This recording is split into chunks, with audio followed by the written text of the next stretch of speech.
Au royaume vermoulu de la terre plate, Ewan Enki est un pauvre hère coiffé de plumes qui étale son ignorance à longueur de hang-out et de vidéos pompées dans les bordels de la terre plate américaine. Nenki est aussi ce gourou québécois qui incite ses auditeurs à consommer des drogues artisanales mortelles et qui dispense sa violence verbale et sa haine sans se cacher. Insulter Thomas Pesquet ou Hubert Reeves sans raison fait partie de son quotidien pour le plaisir des moutons qui l'écoutent. Ewan Enki vient de mettre en ligne une vidéo qui prouve, selon lui, que l'observation simultanée du Soleil depuis l'Angleterre, les États-Unis et l'Australie rend impossible le modèle sphérique et héliocentrique de la Terre. Nenki ajoute qu'il a désactivé les commentaires car, écrit-il, cette vidéo peut s'en passer.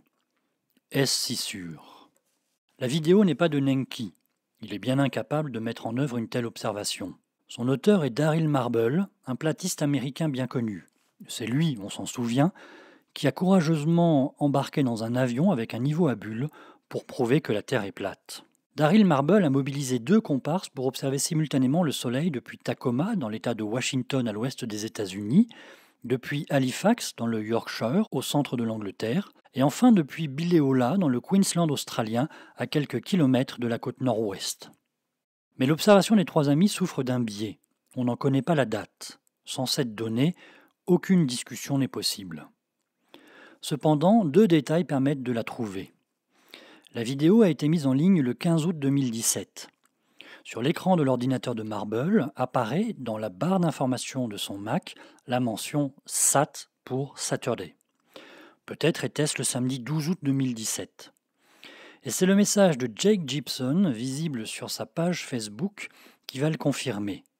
J'ai pu retrouver ce message à partir de mon compte Facebook. Il a bien été posté le 12 août et les heures des commentaires sont cohérentes avec les heures des 2 appels de Marble assez correspondants.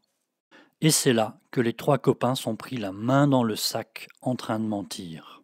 Car si le soleil est presque au méridien à Tacoma à 13h03, heure du premier appel, et à 13h06, heure du second appel, il n'est alors visible ni à Halifax ni à Bileola.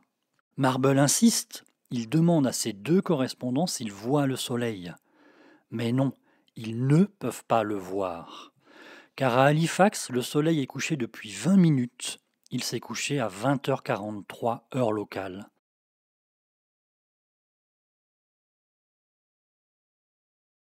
Et à Bileola, le soleil n'est pas encore levé à 6h06 du matin. Il ne se lèvera que 20 minutes plus tard, à 6h26.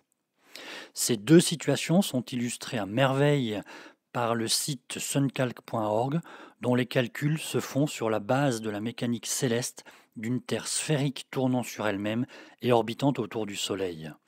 Et ces 2 situations sont confirmées par les vidéos des 2 comparses de Marble, où les lampadaires publics, les phares des voitures et la présence forte de la Lune attestent de l'absence du Soleil.